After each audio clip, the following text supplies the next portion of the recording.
नमस्कार, मेरा नाम है नवीन कुमार नंदन। बीजेपी के मंत्रियों को मंत्री कहा जाए या इन मंत्रियों को गुंडा कहा जाए या इन मंत्रियों को हत्यारा कहा जाए, इन मंत्रियों को कहा क्या जाए। कर्नाटक में बीजेपी की सरकार है और वहां से मुख्यमंत्री हैं बसवराज बोम्मई। बोम्मई साहब के राज में दलितों पर अत्याचार हो रहा है और इन्हीं का मंत्री कहता है हम तुम लोगों को जिंदा जला देंगे क्योंकि तुम दलित हो, तुम दलित समाज से आते हो। बाबा साहब ने अपनी पूरी जिंदगी को कुर्बान कर दिया था सिर्फ इसी में दलितों को हक दिया जाए, दलितों को बराबरी दिया जाए। लेकिन साहब ये लोग नहीं चाहते दलित आज भी ऊपर उठ करके कोई काम कर सके। मनुवादी नहीं चाहते दलितों का उत्थान भारत में हो। ये चाहते हैं दलित जैसे आजादी के पहले थे ठीक उसी तरीके से अभी भी बने रहें।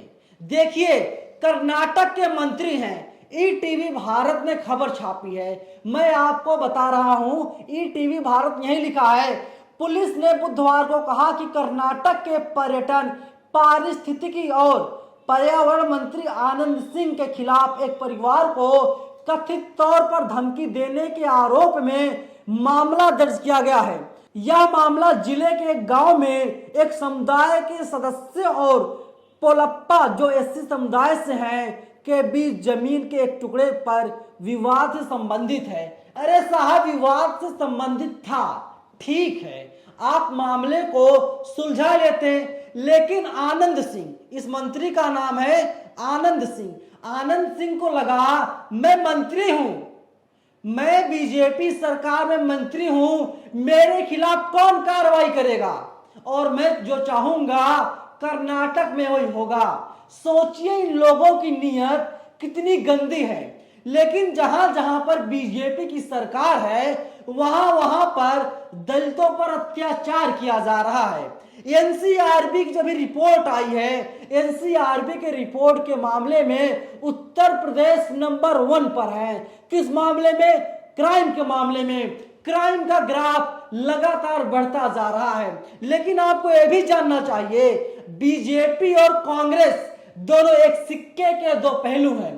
राजस्थान में लोगों की हत्याएं की जा रही हैं, दिन दहाड़े लोगों का मर्डर किया जा रहा है और सरकार हाथ पर हाथ रख करके बैठी रहती है। अशोक गहलोत साहब दिल्ली में आकर के डेरा डालते हैं, अपने राज्य को नहीं संभाल पा रहे हैं। वही हाल कुछ कर्नाटक में भी है। लेकिन समाज में जो समानता की बात होती है, उस समानता को पूरी तरीके से बीजेपी के लोगों ने, बीजेपी के तमाम नेताओं ने, तमाम मंत्रियों ने, तमाम विधायकों ने खत्म सा कर दिया है। इन्हें लगता है हम तो मनुवादी हैं, देश में हमारा राज है और हमारा कोई कुछ नहीं बिगाड़ पाएगा। ये आनंद सिंह है, बिरादरी से ठाकुर हैं, इनके नाम में ही सिंह लिखा हुआ है। आप समझ जाइए, सरनेम ही बहुत कुछ होता है। सरनेम देखकर ही भारत में लोगों को न्याय मिलता है। आप दलित समाज से हैं तो आपको न्याय नहीं मिलेगा साहब, आप न्याय की उम्मीद मत कीजिए। देखिए,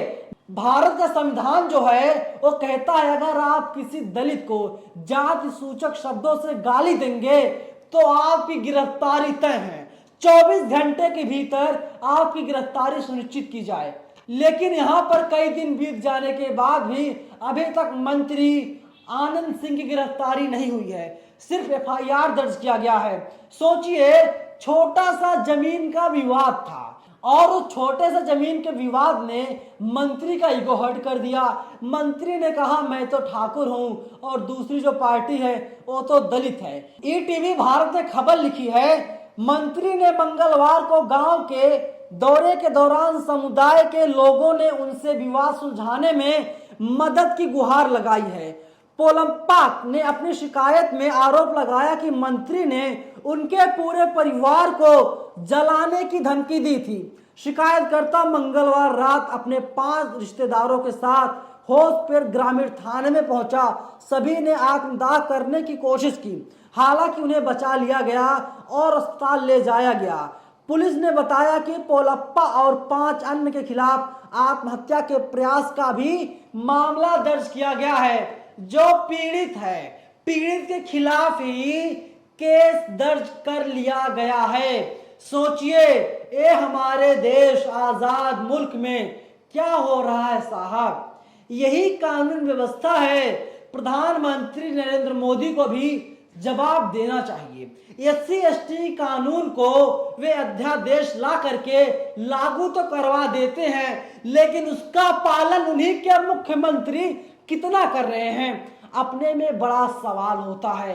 सोचिए, ये हमारे आजाद मुल्क में हो रहा है। अब लोग आवाज उठा रहे हैं, लोग ट्वीट कर रहे हैं। वहीं देखिए, सूरज कुमार बौद्ध हैं, ये लगातार दलितों के हितों के लिए काम करते रहते हैं, ये लगातार दलितों के मुद्दों को उठाते रहे हैं और इन्होंने कहा है कि इस पूरे मामले की जांच की जाए और जल्द से जल्द जो आरोपी मंत्री है उसके खिलाफ केस दर्ज किया जाना चाहिए। लेकिन पुलिस जो है कार्रवाई करने से बच रही है। देखिए, अपनी स्क्रीन पर अभी आप जो तस्वीर देख रहे होंगे, तस्वीर को देखने के बाद यही पता चलता है इसमें पूरा परिवार है। इसमें आपको 3 मेल नजर आ जाएंगे, 3 व्यक्ति पुरुष नजर आ जाएंगे, 3 महिलाएं हैं और एक छोटा सा बच्चा है। ये लोग जो है हाथ में पेट्रोल लेकर के आते हैं और खुद आत्मदाह करने की कोशिश करने लगते हैं। ये लोग इसीलिए आत्मदाह की कोशिश करते हैं क्योंकि इन्हें न्याय नहीं मिल रहा है। इन्हें सरकार से बिल्कुल भी उम्मीद नहीं है कि इन्हें न्याय मिल जाएगा। लेकिन मोदी जी, आपके राज्य में क्या हो रहा है? ऐसा लग रहा है जो राम राज्य वाली सूरज की किरण है साहब, वो तो कर्नाटक तक पहुंच गई है। इसीलिए पहुंच गई है क्योंकि दलितों पर जो अत्याचार है वो अत्याचार लगातार बढ़ता जा रहा है। उत्तर प्रदेश हो, मध्य प्रदेश हो, राजस्थान हो, कर्नाटक हो, सब जगह दलितों पर अत्याचार हो रहा है, लेकिन सरकार कोई भी कार्रवाई नहीं करती। लोगों के साथ भेदभाव किया जा रहा है। आर्टिकल 14 यही कहता है सभी को एक नजर से देखा जाए। बाबा साहब समानता की बात करते थे, बाबा साहब समानता के लिए लड़ते रहे, लेकिन आज भी देश आजाद होने के बाद भी हमारे देश में दलितों को उनका हक नहीं दिया जा रहा है। आरोपी मंत्री को गिरफ्तार नहीं किया जा रहा है। इसीलिए गिरफ्तार नहीं किया जा रहा है, वो सवर्ण समाज से आता है, वो मनुवादी है। अगर यहीं पर आरोपी कोई मुसलमान होता, अब तक बीजेपी नेताओं की जमीर जो है वो जाग चुकी होती।